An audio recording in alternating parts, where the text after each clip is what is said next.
আল্লাহ রাব্বুল আলামিন বলেন, শাহরু রমাদানাল্লাযী উনজিলা ফীহিল কুরআন হুদাল লিন-নাসি ওয়া বায়িনাতিন মিনাল হুদা ওয়াল ফুরকান। জোরে বলুন আল্লাহু আকবার।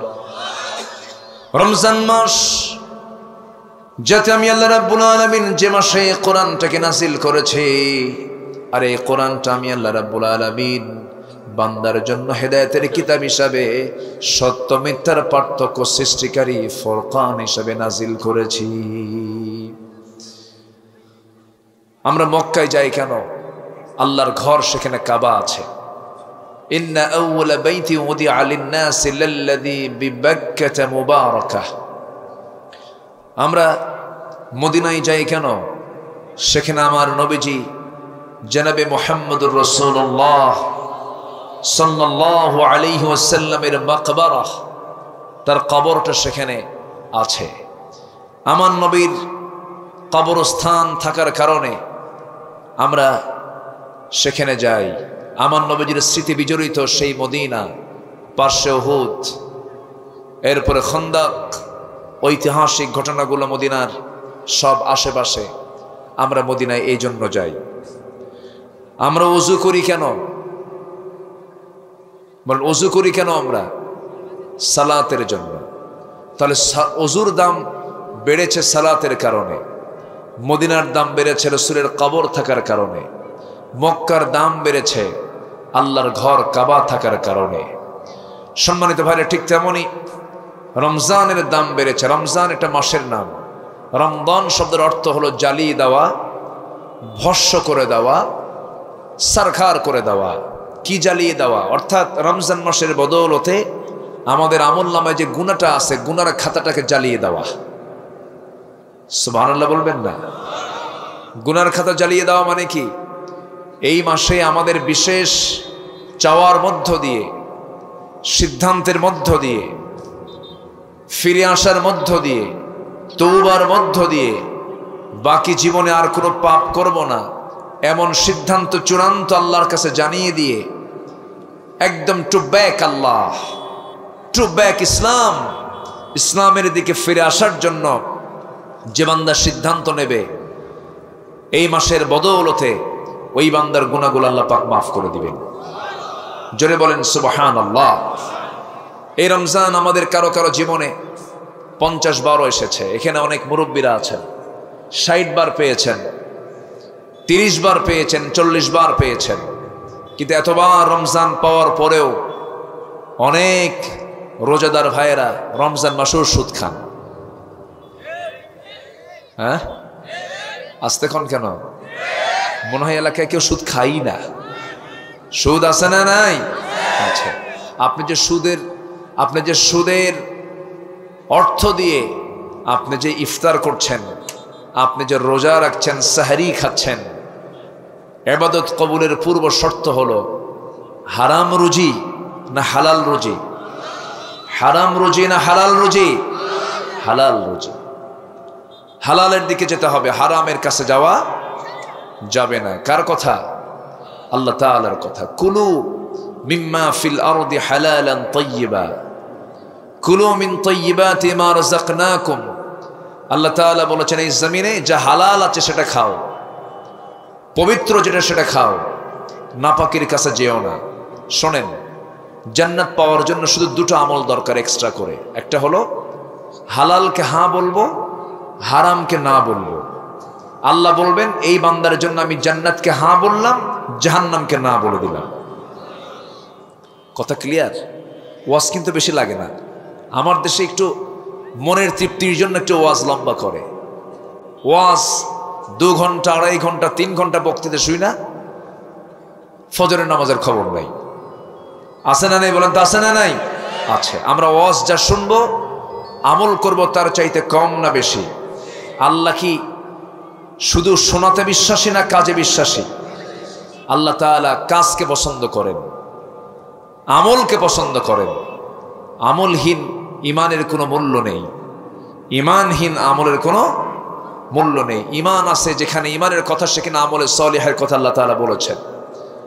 আল্লাহ রাব্বুল আলামিন বলেন, ইন্নাল্লাযীনা আমানু ওয়া আমিলুস সালিহাতি কানাত লাহুম জান্নাতুল ফিরদাউসি নুজুলা খালিদিনা ফিহা লা ইয়াবগুনা আনহা হিওয়ালা। জোরে বলুন আল্লাহু আকবার। ঈমান যারা আনবে, আমলে সালেহ নেক আমল যারা করবে, শুধু ঈমানের কথা আল্লাহ বলেন না, এখানে বলেছেন ঈমান আনতে হবে, সাথে আমলও করতে হবে। এই দুইটা যদি পারফেক্ট হয়ে যায়, আমি আল্লাহ রাব্বুল আলামিন তাকে 1 নম্বরে জান্নাত, জান্নাতুল ফিরদাউস দিয়ে দেব। জোরে বলি সুবহানাল্লাহ। আল্লাহ রাব্বুল আলামিন সূরাতুল আসরে বলেন, ওয়াল আসরি ইন্নাল ইনসানা লাফি খুসরিন ইল্লাল্লাযীনা আমানু ওয়া আমিলুস সালিহাতি ওয়া তাওয়াসাউ বিল হক ওয়া তাওয়াসাউ বিস সাবর। আল্লাহ রাব্বুল আলামিন সূরাতুল আসরেও 4টা কাজের কথা বললেন। 1 নম্বর বললেন ঈমানের কথা, নাম্বার 2 বললেন আমলে সালিহের কথা, নাম্বার 3 বললেন পরস্পরে হকের দাওয়াত দাও, বাতিলের যে বিপরীত সেটা হলো হক, আর পরস্পরে তোমরা ধৈর্যের উপদেশ দাও। এই 4টা কাজ যাদের মধ্যে থাকবে, সেই সমস্ত বান্দা কখনো ক্ষতিগ্রস্ত হবে না। জোরে বলি সুবহানাল্লাহ। সবচেয়ে বড় পুঁজি হলো ঈমান। ঈমান নামক পুঁজিকে লালন করতে হবে। ঈমানকে কখনো ধ্বংস করা যাবে না। ওযু ভঙ্গের কারণ যেমন ওযু ভঙ্গ হয়ে যায়, নামাজ ভঙ্গের কারণ আসলে পরে নামাজ ভঙ্গ হয়ে যায়, কিন্তু অনেক বান্দা ওযু ভঙ্গের কারণ জানে, কিন্তু ঈমান ভঙ্গের কারণ জানে না। এমন একটা সময় চলে আসবে জামানায়, ইউসবিহু মুমিনান ওয়া ইউমসি কাফিরান, সকালবেলা ঈমানদার থাকবে, বিকেলবেলা কাফের হয়ে যাবে। এমন একটা জামানা চলে আসবে যারা একটা সামান্য ছাগলের বিনিময়ে ঈমানকে বিক্রি করবে। এমন লোক আছে আমার দেশে, সামান্য সিগারেটের প্যাকেট পায়া ঈমান বেচে খায়। আসতে বলবেন না, আছে না নাই? এত সস্তা ঈমান বানায় ফেলেছি আমরা। আমার বন্ধুগণ, ঈমানটাকে তরুতাজা করার জন্য একটা মৌসুম দিয়েছেন রমজান।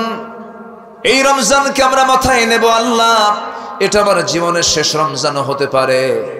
দেখেন না, মাত্র রমজান পাওয়ার, রমজান আসার কয়েক সপ্তাহ আগে, মাত্র 1 সপ্তাহ 1.5 সপ্তাহ আগে, এই দেশের একজন বড় আলেমে দ্বীন, বয়োবৃদ্ধ জ্ঞানবৃদ্ধ আল্লামা মরহুম লুৎফুর রহমান রাহিমাহুল্লাহ দুনিয়া থেকে বিদায় নিলেন। বিদায় নেওয়ার আগে তিনি একটা বক্তৃতায় বললেন, আগামী রমজান আমি পাবো কিনা জানি না, আমার কোনো নিশ্চয়তা নাই, মনে হয় পাবো না, আমার তো ভিসার মেয়াদ শেষ। এই যে তিনি কথাটা বললেন, দুনিয়া থেকে বিদায় নিলেন, আমাদের ভিসার মেয়াদ কখন শেষ হয়ে যাবে আমরা কেউ তো জানি না। রমজানের আজকে কেবল আমরা 1 ঘন্টাও পার করি নাই, সূর্য ডুবে গেছে, রমজান শুরু হয়ে গেছে। এই যে রমজান শুরু হলো, এর একটা সেকেন্ডের মূল্য অন্য মাসের চাইতে কম না বেশি? আসতে বলবেন না, কম না বেশি? সারাদিন রোজা রাখে, মিথ্যা কথা বলে না, কোনো নেশাও করে না, বিড়িও টানে না, কিন্তু ইফতার করাও শেষ।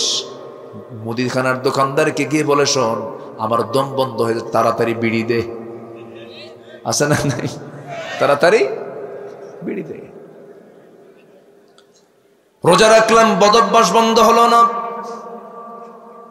রোজা রাখলাম, নেশা বন্ধ হলো না। রোজা রাখলাম, মিথ্যা বন্ধ হলো না। ঘুষখোর অফিসার দিনের বেলা অফিসে বসে আছে, হঠাৎ করে একটা ফাইল নিয়ে আসলো, একজন এসে বলে, স্যার এই ফাইলটা সিগনেচার না দিলে বন্ধ হয়ে আছে কাজ, কোনো কিছু করতে পারছেন, ফাইলটা একটু সিগনেচার দিয়ে দেন। এই যে দিয়ে গেলাম, হাদিয়া দিলাম। কি দিলাম? হাদিয়া। অফিসে নির্দিষ্ট বেতনে চাকরি করার পর উপরন্ত যেটা পাবে, এটা কি হাদিয়া হয়? এটা কি হয়? কিছু পেয়েই থাকি আমরা, এরকম বলে না, কিছু পাই, অথবা টিপস। কত নাম, এই ঘুষের কত নাম আছে। আমার বন্ধুগণ, রমজান মাসে কোন বান্দা কোনো কাজ করতে নেই একটু চিন্তা করে, কিন্তু যেটা হারাম রমজান মাসেও হারাম, অন্য মাসেও হারাম। ঘুষ খায় তো ঘুষখোর অফিসারের সামনে ফাইল নিয়ে এসে বলতেছে, স্যার এই যে টাকা দিলাম, টাকাটা নেন, ফাইলটা পার করে দেন। তো বললো, শোনো আমি টাকাটা হাতে নেব না, তো পকেটে ঢুকায় দাও, আমি সিগনেচার দিয়ে দিচ্ছি, আমি ইফতার করার পর আমি দেখে নেব। আমার কথা কি বুঝে আসতেছে? এটা কি তাকওয়ার লক্ষণ? ঘুষ কি শুধু রমজানের রোজা থাকা অবস্থায় হারাম না সবসময় হারাম? সুদ কি শুধু রমজান মাসে হারাম না সবসময় হারাম? যেটা হারাম সবসময়ের জন্য হারাম মনে করতে হবে, হারাম ছেড়ে দিতে হবে। ইমানদারের জীবনে সবচেয়ে বড় পরহেজগারি হলো হারামকে ছেড়ে দেওয়া, অবৈধকে ছেড়ে দেওয়া। এটা হচ্ছে সবচেয়ে বড় বুজুর্গি। তাহাজ্জুদ নামাজ কয়েক রাত মিস যাক তেমন বড় ক্ষতি হবে না, জিকির আজগার কিছু বাদ গেল তেমন বড় ক্ষতি হবে না, কিছু সুন্নত আমল বাদ গেল তেমন বড় ধরনের কোনো ক্ষতি হবে না। কিন্তু আপনি একটা হারাম কাজে জড়িত হলেন, অবশ্যই এখানে জবাবদিহিতা আল্লাহর আদালতে আছে না নাই? আসতে বলবেন না, আছে না নাই? আচ্ছা, আল্লাহ যেটা হারাম করেছেন এই হারামের মধ্যে কোনো আরাম নাই। মদ খাওয়া কি? আরো জোরে। রমজান মাসে কি দিনাজপুরে মদ দেশা হবে? হ্যাঁ, হবে না? কে বলছে হবে না? হোটেলগুলোর সামনে পর্দা থাকে, হোটেলগুলোর সামনে কি থাকে? পর্দা থেকে লেখা থাকে, ভিতরে পর্দার ভিতরে যত্নের সহিত খাবার খাওয়ানো হয়, প্লিজ আসুন, রোজা ভাঙ্গুন। আছে কি না? আসতে বলে আছে কিনা বলেন? আছে। তাহলে রমজান মাস কি হোটেল খোলা রাখার মাস? রমজান মাস কি বেহাপনার মাস? এই রমজান মাসে মার্কেটে সবচাইতে মানুষ কম যায় না বেশি যায়? কোন সময়ে যায়? প্রথম সময় না শেষ সময়ে? সবে কদর কোন সময়? বলেন, সবে কদরটা কোন দশকে? শেষ দশকে। আর মার্কেটিং হয় সবচাইতে কোন দশকে বেশি? শেষ দশকে। তাও ভাই যায় না, ভাবি যায়। ভাই বাড়িতে থাকে আর ভাবি বলে, তুমি কি মার্কেট বুঝো? বোঝো কিছু মার্কেট? থাকো, বাচ্চা কোলে নাও, আদর করো, বাচ্চাকে দুধ খাওয়াও। কি কথা কি বুঝতেছেন আপনারা? তো বাচ্চাকে বাবার কোলে দিয়া চলে গেল ঢং ঢং করে মার্কেটের দিকে। বাচ্চা কেন নেওয়া যাবে না? মার্কেটে খুব চাপ, ঈদের চাপ, পবিত্র ঈদুল ফিতরের চাপ। হ্যাঁ, এত চাপ, চাপের ঠেলায় বলতেছে, শোনো বাচ্চা নিয়ে গেলে বাচ্চা চাপই মরে যাবে, ও যে কোলবালি সব এটার খেয়াল নাই। তো আমি কি ভুল বলতেছি? আমি কি ভুল বলতেছি? ও চাপ খাবে না, বাচ্চা চাপ খাবে, ওর চাপ লাগবে না। চলে গেল দোকানদারের সামনে ঢং ঢং করে, মাথার চুলে কাপড় নাই, বুকে ওড়না নাই, 3 পিস লাগায়া, ঠোঁটে লিপস্টিক লাগায়া, কপালে একটা নকটা লাগায়া, আর গোটা মুখ ভরা আদার কি বলে, গোটা মুখ ভরা ময়দার কি, এটা কি বলে, কি ময়দা কি কয় জানো এটা? ময়দা, হ্যাঁ প্লাস্টার, ওটার নাম কি? প্লাস্টার। আল্লাহ বান্দাকে যে কালার দিয়েছেন, এই কালারকে বিকৃতি করে ঠিক? আল্লাহ বান্দার কালারকে খারাপ দিয়েছেন? সব কালারই সুন্দর। যে কালার, এটাকে বিকৃত করা মানে কি? মানুষকে ধোকা দেওয়া, ঠিক কিনা? ধোকা দেওয়া। এটা আপনি ধোকা দিবেন কেন? অনেক মেয়ে, অনেক পরিবার এরকম আছে, ছেলে দেখতে আসবে মেয়েকে, তার অরিজিন কালারটা সাদা নয়, ফর্সা নয়, সেখানে বিকৃত করে সার্জারি কইরা, এই প্লাস্টার করে একদম জগতের মহাসুন্দরী বানায় দেয়। এরকম ধোকাবাজি আছে না নাই?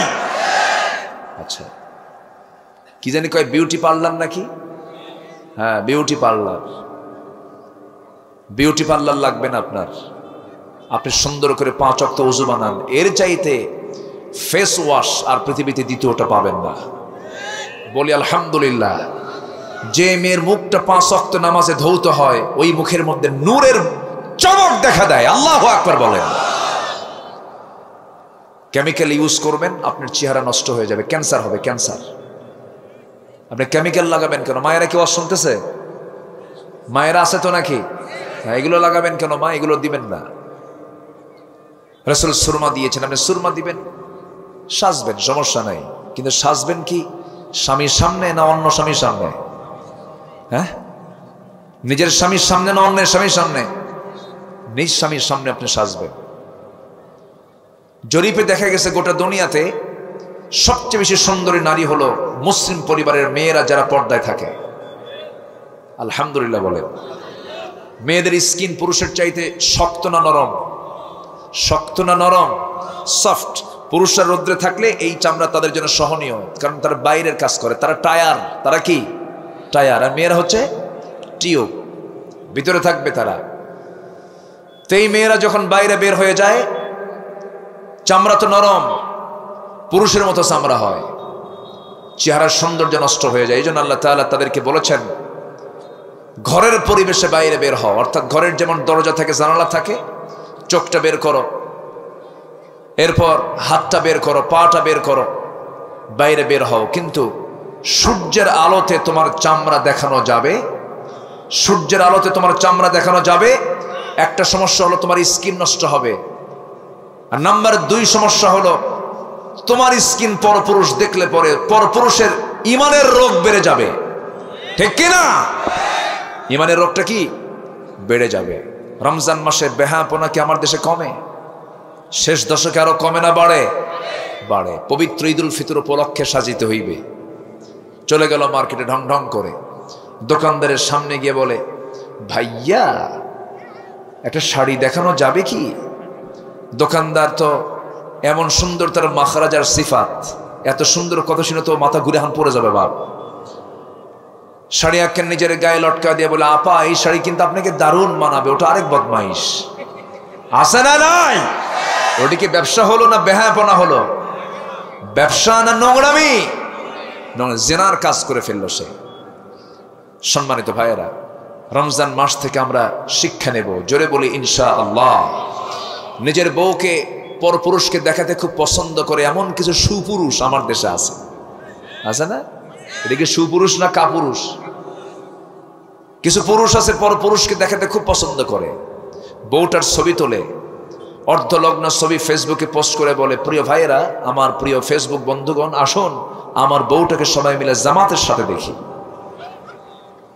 আছে না নাই বলেন তো? এগুলো আছে না নাই? এগুলো কোনো কথা? রমজানে আমরা এগুলো সব ঠিকঠাক করে ফেলবো। জোরে বলি ইনশাআল্লাহ। রমজানে চলবো, বাকি 11 মাস এই সিস্টেমে চলবো আমরা। জোরে বলি ইনশাআল্লাহ। আল্লাহ তাআলা যা হারাম করেছেন সে হারামের মধ্যে কোনো আরাম নাই। দুধ বোনকে বিয়ে করা কি? আস্তে কয়। নিজের বোনকে বিয়ে করা কি? হারাম। যদি কেউ যুক্তি দেয় কেন হারাম, কেন হারাম, এই যুক্তি ইসলাম কি যুক্তি দিয়ে মানবো না দলিল দিয়ে মানবো? দুধ বোনকে কেন হারাম আল্লাহ তাআলা করলেন? ইসলাম যা বলেছে এর মধ্যে অবশ্যই কল্যাণ আছে না নাই? আচ্ছা। সুদ আল্লাহ তাআলা কেন হারাম করেছেন? অবশ্যই এর মধ্যে অবশ্যই বান্দার ক্ষতি আছে না নাই? আচ্ছা। আল্লাহ রাব্বুল আলামিন দুধ বোনকে হারাম করে দিয়েছেন বিয়ের জন্য, দুধ ভাইকে হারাম করে দিয়েছেন কেন? হুররিমাত আলাইকুম উম্মাহাতুকুম ওয়া বানাতুকুম ওয়া আখাওয়াতুকুম ওয়া আম্মাতুকুম ওয়া খালাতুকুম। সূরা নিসার 23 নম্বর আয়াতে আল্লাহ রাব্বুল আলামিন 14 শ্রেণীর নারীকে বিয়ে করতে মানা করে দিয়েছেন। এরাই হলো মাহরাম। যাদেরকে বিয়ে করা হারাম তাদের সঙ্গে দেখা করা জায়েজ। যাদেরকে বিয়ে করা হারাম তাদের সঙ্গে দেখা করা জায়েজ। নিজের বোনের সঙ্গে দেখা করা জায়েজ আছে না নাই? মার সঙ্গে দেখা করা জায়েজ আছে না নাই? নিজের বউয়ের সঙ্গে কিছুই কয় না। কম জায়েজ না বেশি জায়েজ? বইয়েরটা বেশি জায়েজ কেন? বইয়ের কোনো সতর নাই স্বামীর কাছে। ও যেমনি ইচ্ছে তেমনি আসবে। ওর মাথার চুল থেকে শুরু করে পা পর্যন্ত সব দেখার অধিকার বইয়ের আছে না নাই? স্বামীর আছে না নাই? স্বামীরও আছে, বইয়েরও আছে। কিন্তু বাবার সামনে মেয়ে কি দেখা করতে পারবে? কিন্তু বেহায়া হয়া এমনও পরিবার আছে, বাবার সামনে মেয়ে বুকে ওড়না না দিয়ে মাথার চুল খুলে আসে, আছে কিনা বলেন? এগুলো বেদব বাপ, এগুলো বেদব বাপ।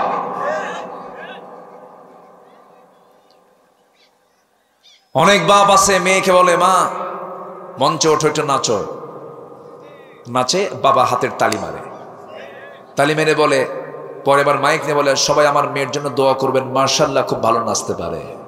দেখছেন, আল্লাহর নামও নাই। আবার এই সমস্ত জানোয়ার গুলো আছে না, জানোয়ার গুলো আছে না নাই?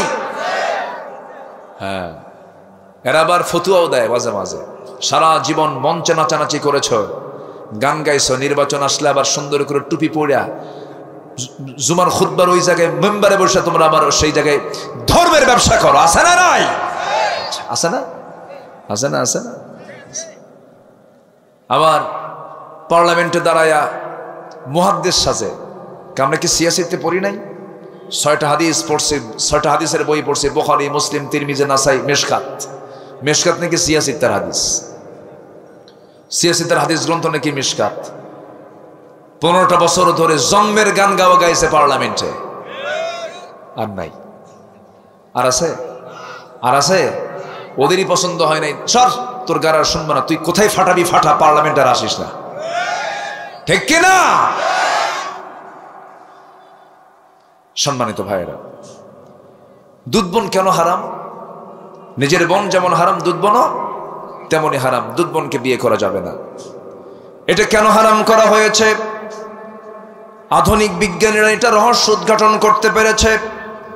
মায়ের দুধ পরীক্ষা করে দেখা গেছে, মায়ের দুধের মধ্যে যে স্টেম সেল থাকে সেটা ঠিক স্পার্মের মধ্যেও থেকে যায়, অর্থাৎ বীর্যের মাধ্যমে যে বংশ বৈশিষ্ট্য ট্রান্সফার হয়, দুধের মাধ্যমেও সেই সেম বংশের মাধ্যম সন্তানের মধ্যে জেনেটিকভাবে ট্রান্সফার হয়ে যায়। তখন দুধ পান করা সন্তানটা মায়ের বডির অংশ হয়ে যায়। এই জন্য দুধ বোনকে বিয়ে করে আল্লাহ তাআলা হারাম করে দিয়েছে। যেরকম আল্লাহু আকবার, স্পার্মের মধ্য দিয়ে যেরকম জেনেটিক ট্রান্সফার হয়, তেমনি দুধের মধ্য দিয়ে জেনেটিকভাবে ট্রান্সফার হয়ে যায়। এই জন্য আল্লাহ তাআলা দুধ বোনকে বিয়ে করাকে হারাম করে দিয়েছেন। সম্মানিত ভাইয়েরা, মদ কেন হারাম? মদ খেলে তাল না মাতাল? আসতে বলেন, তাল না মাতাল? তাহলে রমজান মাস কি মদের মাস না মদ নিষিদ্ধের মাস?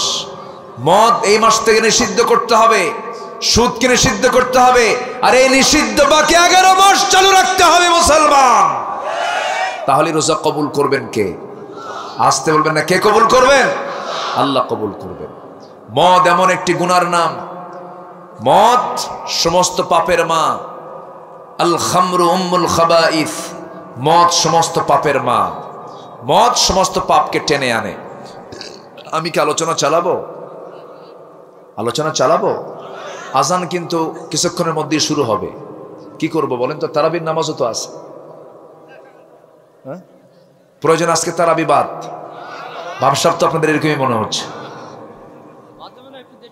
হ্যাঁ, তারাবি পড়তে হবে, কিন্তু তারাবি যেন মিস না হয়। এখন তারাবিতে এখন এই মাস শুধু চলবে কি জানেন? তারাবি নামাজ কয় রাকাত বলেন নাই? আবার ঈদের দিন আসবে, ঈদের জামাত কয় তাকবীর হবে? কি আমি কি ভুল বলতেছি? আচ্ছা, এরপরে আবার যখন কুরবানি আসবে, কুরবানি 1 ভাগে হবে না 7 ভাগে হবে। এই সামান্য এই ফতুয়া দিতে ওইদিকে সুদ ঘুষ এগুলো সব ভুলে গেছে, ঠিক কিনা? এগুলো বড় কোনো বিষয় নয়। আপনি তারাবির নামাজ আপনাকে পড়তে হবে। আপনি 8 পারেন, 12 পারেন, 16 পারেন, 20 পারেন, তবে 20-এর মধ্যে 8 আছে, 8-এর মধ্যে 20 নাই। সাইয়েদনা ওমর ফারুক রাদিয়াল্লাহু তাআলা আনহু তার চাইতে আমার রাসূলের সঙ্গে যাদের পদচারণা ছিল, আমার রাসূলের সঙ্গে যারা চলাফেরা করেছেন, সাহাবীদের মতো একজন সাহাবীর মর্যাদার কোনো ব্যক্তিকে কিয়ামত পর্যন্ত কোনোদিন আসবে না। সবাই জানেন মক্কা এবং মদিনায় খলিফা ওমর ফারুকের শাসনামল থেকে 20 রাকাত তারাবি চলে আসছিল। 20 রাকাত তারাবি চালু করেছেন সাইয়েদনা ওমর ফারুক রাদিয়াল্লাহু তাআলা আনহু। সম্মানিত ভাইয়েরা, আমার নবী যেটাকে রেগুলার পড়েননি, রেগুলার তিনি আদায় করেননি, কিন্তু তারাবির গুরুত্ব ইসলামে আছে না নাই? আসতে বলবেন না, আছে না নাই? আমরা তারাবিকে রেগুলার করব, জোরে বলি ইনশাআল্লাহ। কারণ মান সামা ওয়া মান কামা, আল্লাহ তাআলা শুধু রমজান মাসে শুধু রোজা রাখতে বলেননি, মান সামা যে রোজা রাখবে, ওয়া মান কামা ঈমানান ইহতিসাবান গুফিরা লাহু মা তাকাদ্দামা মিন যামবি, যে ব্যক্তি রমজান মাসে সিয়াম করবে, কিয়াম করবে মানে দণ্ডাবেন, নামাজে দাঁড়াবে, তারাবি পড়বে, নামাজ পড়বে, আল্লাহ তাআলা তার আগের পরের সমস্ত গুনাহগুলোকে মাফ করে দিবেন। আমরা সবাই তারাবি পড়বো, জোরে বলি ইনশাআল্লাহ, জোরে বলি ইনশাআল্লাহ। সম্মানিত ভাইয়েরা, এখন আমরা যারা এখানে বসে আছি আমরা সবাই তো ইমানদার নাকি? ইমানদার কিনা বলেন? ইমান তো আনছি আমরা, ইমান তো এনেছি, কিন্তু ইমানটা আমাদের ভেজাল চাই না নির্ভেজাল চাই বলেন তো? ইমান আনছি আমি, কিন্তু ইমানের কোনো গুণ নাই, তাহলে কি এটা ভেজাল ইমান হলো না নির্ভেজাল ইমান হলো? ভেজাল হয়ে গেল। আসেন আমরা এই রমজান মাসে সিদ্ধান্ত নেব ইমানদারদের কি গুণ থাকা দরকার। আল্লাহ তাআলা সুন্দর করে সাজিয়ে গুছিয়ে, এটা আমার বক্তব্য নয়, বক্তব্য কার? আল্লাহ তাআলা ইমানদারদের একটা সুন্দর গুণ তালিকা করে সাজায়া গুছায়া আল্লাহ তাআলা বান্দাকে বুঝিয়ে দিয়েছেন, জোরে বলেন সুবহানাল্লাহ। এই 7টা গুণ বলেই আমি আলোচনার ইতি টানবো, কারণ শুধু এই এলাকার লোক এখানে নাই, এখানে অনেক দূর থেকে মাহফিল আলোচনা শুনতে এসেছেন। সবার নামাজ যেন নিশ্চিত হয় সেই দিকটা আমি খেয়াল করব, কারণ ইবাদতকে বিঘ্ন ঘটিয়ে আমাদের এই কাজ করা উচিত হবে না আমি মনে করছি। সম্মানিত ভাইয়েরা, 7টা গুণ আমরা শিখবো, জোরে বলি ইনশাআল্লাহ। 1 নম্বর গুণ কি? আল্লাহ রাব্বুল আলামিন বলেন, قد أفلح المؤمنون الذين هم في صلاتهم خاشعون والذين هم عن اللغو معرضون والذين هم للزكاة فاعلون والذين هم لفروجهم حافظون। আল্লাহ তাআলা বলছেন ওই সমস্ত মুমিনদের জন্য সফলতা যে সমস্ত মুমিনদের 7টা গুণের 1 নম্বর গুণ, যারা নামাজকে সুন্দর করে আদায় করতে পেরেছে। যার নামাজ যত সুন্দর হবে ঈমান তত সুন্দর হয়ে যাবে, যার নামাজ যত অসুন্দর হবে তার ঈমান তত সুন্দর হয়ে যাবে। ইবাদতের মধ্যে শ্রেষ্ঠ ইবাদত হলো নামাজ। নামাজটাকে আমরা সুন্দর করব, জোরে বলি ইনশাআল্লাহ, আরো জোরে বলি ইনশাআল্লাহ। নামাজের মধ্যে মনোযোগিতার দরকার আছে না নাই? তারাবি নামাজ পড়তে পড়তে ইমাম সাহেব যদি খতম তারাবি পড়ে, পিছন থেকে কিছু মুসল্লি আছে আর পারে না, মনে মনে চিন্তা করে শেষ হবে কখন, শেষ হবে কখন, লোকমত দেওয়া যায় না, মাঝে মাঝে গলা ঝাড়া দেয়, ঝাঁকি দিয়ে বলে হুজুর তাড়াতাড়ি শেষ করেন, আমার যেতে হবে, আর ভাল লাগতেছে না। এরকম আছে না? বলেন তো আছে না? আছে। কেন করে এরকম? এরকম আচরণ করার কারণ হলো নামাজের মধ্যে সে মজা পায় না। নামাজের মধ্যে সেই ব্যক্তি মজা পাবে না যার ঈমান তার মধ্যে তাজা ভাবটা নাই। যে ঈমানের স্বাদটা পেয়েছে তার কাছে শ্রেষ্ঠ কাজ হবে তার কাছে নামাজ। নামাজের মধ্যে এত মজা পেয়েছেন আমার রাসূল, গোটা রাত চলে গেছে, নবীজির গোটা রাতে মাত্র 2 রাকাত নামাজ শেষ হয়েছে। গোটা রাত চলে গেছে, ঘন্টার পরে ঘন্টা রুকুর মধ্যে চলে গেছে সময়, সেজদার মধ্যে চলে গেছে সময়। আমার নবীজি সেজদা থেকে মাথা ওঠান না। আম্মা জান আয়েশা সিদ্দিকা মনে মনে ভাবলেন রাসূল বুঝি মারা গেছেন সেজদার ভিতরে। চিমটি কাটলেন, নড়ে গেলেন রাসূল। সালাম ফেরার পর রাসূল বলছেন আয়েশা তুমি আমাকে চিমটি কাটলা কেন হুজুর? আমার কাছে মনে হচ্ছিল আপনার নড়াচড়া নাই, না বুঝে আপনি মারা গেলেন নাকি, এই জন্য আমি চিমটি দিয়েছি। আমার নবীজি নামাজকে এত রেগুলার করেছেন। আমার বন্ধুগণ, রাতে ঘুম হয় না, মনে অশান্তি, বাড়িতে অশান্তি, সমাজে অশান্তি, ব্যবসায় অশান্তি, সব জায়গায় টেনশন টেনশন টেনশন, শেষ হচ্ছে না, দূর হচ্ছে না। পৃথিবীর গোটা দুনিয়ার গোটা ওষুধ যদি আপনাকে যদি বেটেও যদি খাওয়ানো হয়, এ অশান্তি আপনার কখনো দূর হবে না। তবে আমি একটা চ্যালেঞ্জ দিলাম, আপনার যত অশান্তি হোক না কেন, রাতের বেলা ঘুম হচ্ছে না, সুন্দর করে অত্যন্ত যত্নের সাথে আপনি ওযু বানায় নেবেন। ওযু বানায় নিয়া, কেউ তো আপনার আপন নয়, একমাত্র আপন আমার কে বলেন? আল্লাহ। আল্লাহর সামনে সুন্দর করে দিল থেকে মন থেকে নামাজে দাঁড়ায় যাবেন। রুকুও করবেন, সেজদা দিবেন, লম্বা সময়টা থাকবেন। আমার বিশ্বাস, আল্লাহর কসম করে বলি, এই দুনিয়াতে বান্দার সবচাইতে মজার কাজ হলো, তৃপ্তির কাজ হলো আল্লাহর সামনে বান্দা সেজদায় পড়ে চোখের পানি ফেলে কান্দা, জোরে কান সুবহানাল্লাহ। সবাইকে আমরা নামাজ পড়বো না ইনশাআল্লাহ? 5 ওয়াক্ত নামাজ পড়বেন। কারা কারা হাত তুলে দেখান দেখি, জোরে বলি ইয়া আল্লাহ। আল্লাহ, রমজান মাসে আমাদেরকে তোমার কোরআন দিয়ে সহিভাবে 5 ওয়াক্ত নামাজ সুন্দর করে আদায় করার তৌফিক তুমি আল্লাহ দিয়া দাও। জোরে বলি আমিন, আরো জোরে আমিন, আরো জোরে আমিন। হাত নামান। জানেন ইফতার মাহফিল হয়, কিছু কিছু ইফতার মাহফিলকে নিষিদ্ধ করা হয়েছে। জাহাঙ্গীরনগর ইউনিভার্সিটিতে গরুর গোশত বিক্রি করা নিষিদ্ধ করেছে। আমরা কোন সমাজে বসবাস করছি জানি না আমরা। সম্মানিত বন্ধুগণ, ফিলিস্তিন আমার বন্ধু না ইসরায়েল আমার বন্ধু? বলেন কি আমার বন্ধু? বলেন ফিলিস্তিন আমার বন্ধু। বৈধ রাষ্ট্র কোনটা, ফিলিস্তিন না ইসরায়েল? কোনটা বৈধ রাষ্ট্র? আচ্ছা, ফিলিস্তিনটা বৈধ রাষ্ট্র। অবৈধ রাষ্ট্র কোনটা? ইসরায়েল। তাহলে ইসরায়েলের মানচিত্র কি বৈধ না অবৈধ? অবৈধ। ক্লাস 10-এর সিলেবাস আমার দেশে সামাজিক বিজ্ঞান বইয়ের ভিতরে শিক্ষার্থীদেরকে ইসরায়েলের মানচিত্র দেখানো হয়েছে, ফিলিস্তিনের মানচিত্র সেখানে নাই। আমার কথা কি বুঝতেছেন? আজকে শিশুরা শিখতেছে কি জানেন? আমরা জানি আমাদের জন্ম হলো নারী এবং পুরুষ থেকে, বাপ মার ঔরস থেকে আমাদের জন্ম। এখন শেখানো হচ্ছে জেন্ডার, মেল, ফিমেল, ট্রান্সজেন্ডার। শরীফ নাকি কি হবে? শরীফ নাকি কি হবে? শরীফা হবে। সমকামিতাকে প্রমোট করা হচ্ছে। সমকামিতা কি? পুরুষ পুরুষকে বিয়ে করবে, নারী নারীকে বিয়ে করবে। যেরকম নাউজুবিল্লাহ। এই সমস্ত বিকৃত যৌনাচারে অভ্যস্ত করার জন্য এই জাতির কিছু কুলাঙ্গার বদমাইশ এরা এগুলোকে প্রমোট করতে চায়।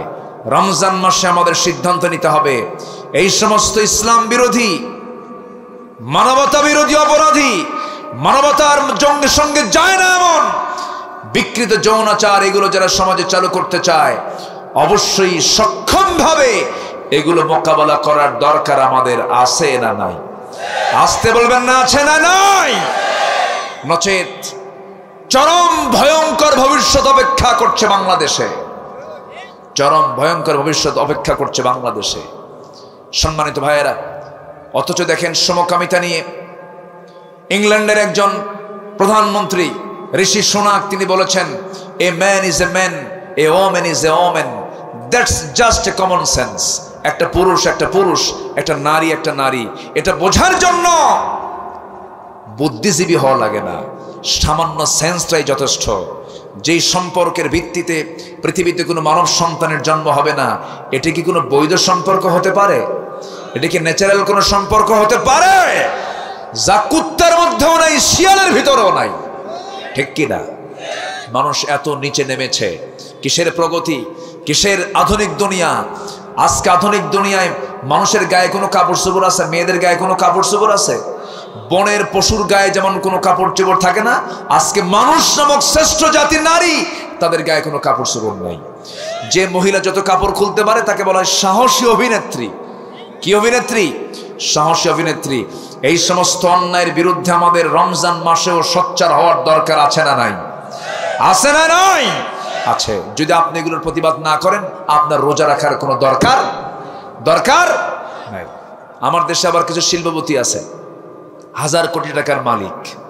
রমজান আসলে এরা হাসান বসরি হয়ে যায়, একদম মানে বড় বুজুর্গ হয়ে যায়। রমজান আসলে হুজুর কিছু ভাড়া করলো, টাকার তো অভাব নাই, হুজুর চলেন আপনাকে ওমরায় নিয়ে যাবো। ওমরায় নিয়ে গেল, ফার্স্ট ক্লাস সিটে নিয়ে চলে গেল, আবার ফার্স্ট ক্লাস সিটে বিমানে চলে আসলো। ওখানে হাই ফাই 5 স্টার হোটেলে থাকলো। বাস খরচ টরচ কইরা হুজুরকে বললো, হুজুর রমজান মাসে কাবার হারামে নামাজ পড়লে 1 লক্ষ রাকাত সওয়াব পাওয়া যায় বেশি, 1 লক্ষ গুণ সওয়াব পাওয়া যায় বেশি। অতএব একটা মাস ওখানে থেকে আসি, বাকি কাজা তুলি। দেখেন ধান্দা, দেখেন হিসাব, দেখেন। বাস রমজান মাসে একদম মানে এমন কোনো আমল নাই যা বাদ পড়ে, সব করতেছে। আবার হুজুরকে দোয়া বলে, হুজুর এমন দোয়া দিবেন এক দোয়ায় যেন জান্নাত পার হয়ে জাহান্নামে যাই। বাস ওমরা টমরা কইরা ঈদের দিন দেশে এসে রাতের বেলা 3 বোতল মদ খায় শীত হয়ে পড়ে আছে না নাই? আসতে বলবেন না, আছে না নাই? মদ কি রমজান মাসে হারাম না সারা বছর হারাম? সুদ কি রমজান মাসে হারাম না সারা বছর হারাম? বলেন বলেন বলেন। যে রোজাদার রোজা রেখে হারাম ছাড়তে পারে না, মিথ্যা কথা ছাড়তে পারে না, মিথ্যা সাক্ষী ছাড়তে পারে না, তার রোজা রাখতে মানা করেছেন মুহাম্মদ সাল্লাল্লাহু আলাইহি ওয়াসাল্লাম। মান লাম ইয়াদা কাওলা যুর ওয়াল আমালা বিহি ফালাইসা লিল্লাহি হাজাতুন ফি আন ইয়াদা তুআমা ওয়া শারাবা। তার রোজা রাখার কোনো প্রয়োজনই নাই, আমার রাসূল বলে দিয়েছেন। এজন্য আমরা হারাম কথা, হারাম কাজ, হারাম খাবার আমাদের রমজান মাসের বড় চ্যালেঞ্জ হবে। আমরা এগুলোকে ছেড়ে দেব। জোরে বলি ইনশাআল্লাহ, আরো জোরে বলি ইনশাআল্লাহ। মুমিনের 1 নম্বর গুণ হলো সে নামাজটার ব্যাপারে নিয়মিত হবে না অনিয়মিত হবে? নিয়মিত। অসময়ে না সময়ে? সময় মতো নামাজ পড়বো আমরা। নাম্বার 2 হলো আনিল লাগভি মুআরিদুন, বেহুদা কোনো কথা মুখ থেকে বের করা যাবে না। ইমানদারের গুণ এটা। একজন ব্যক্তি ছিলেন, কোন নবী ছিলেন না, কোন রাসূলও ছিলেন না, কিন্তু আল্লাহ তাআলা তার নামে একটা সূরা নাজিল করেছেন। সূরা লোকমান নামে একটা সূরা আছে। সাইয়েদনা লোকমান এত বড় সম্মানিত কেন হলেন? নবী ছিলেন না, রাসূল ছিলেন না, সমাজে পরিচিত কোনো লোকও ছিলেন না। এত সম্মান বাড়ার কারণ তাকে জিজ্ঞাসা যখন করা হলো, তিনি বললেন 2টা জিনিস আমার জীবনে আমি বাস্তবভাবে আমার জীবনে বাস্তবায়ন করেছি। নাম্বার 1 হলো জীবনে আমার জিহ্বা দিয়ে একটা মিথ্যা কথা বলি নাই। নাম্বার 2 হলো অপ্রয়োজনীয় কথা আমার মুখ থেকে কখনো বের করি নাই। সবচেয়ে বড় বুজুর্গি হলো এইগুলো। নামাজটাকে রেগুলার করব, জিহ্বার লাগাম টেনে ধরবো, মুখে যা আসে তা বলবো না, জিহ্বাকে আমরা সংযোগ করব। নাম্বার 3 হলো যাকাতটাকে যারা রেগুলার করবে, যাকাত জরিমানা না ফরজ হুকুম? বলেন যাকাত কি জরিমানা না ফরজ হুকুম? ফরজ মনে করে আদায় করতে হবে। নাম্বার 3 গেল। নাম্বার 4 হলো লজ্জাস্থানের যারা হেফাজত করবে, লজ্জাস্থানের হেফাজত যারা করবে রাসূল বলেছেন আমি তার জন্য বেহেশতের জামিন হয়ে যাব। নাম্বার 5 হলো ওয়াদা যারা ঠিক রাখবে। নাম্বার 6 হলো আমানত যারা ঠিক রাখবে। নাম্বার 7 হলো নামাজের ব্যাপারে যারা যত্নবান হবে। নামাজ দিয়ে শুরু, নামাজ দিয়ে শেষ। এই 7টা গুণ যে বান্দার মধ্যে থাকবে, মহান রব্বুল আলামিন বলছেন আমি আল্লাহ রাব্বুল আলামিন তাকে জান্নাতুল ফেরদাউসের মালিক বানায় দেব। জোরে কোন সুবহানাল্লাহ। আল্লাহ এই 7টা আমল করার তৌফিক সবাইকে দান করুন। জোরে বলি আল্লাহুম্মা আমিন। আরো 20 মিনিট আগে আজান হয়ে গেছে। আমি চিন্তা করতেছি, চতুর্দিকে আজান শুরু হয়ে গেছে, আজান হচ্ছে না। তো যাই হোক, মাহফিলটা এটা কিসের? লিল্লা বোর্ডিং মাদ্রাসার জন্য মাহফিল। আলহামদুলিল্লাহ, বলেন আলহামদুলিল্লাহ। এই গ্রামের বাসিন্দা কারা? হাত তোলেন তো। এই গ্রামে বাড়ি কার কার? এই গ্রামে বাড়ি কার কার? এই 50-60 জন কি এই গ্রামের লোক নাকি?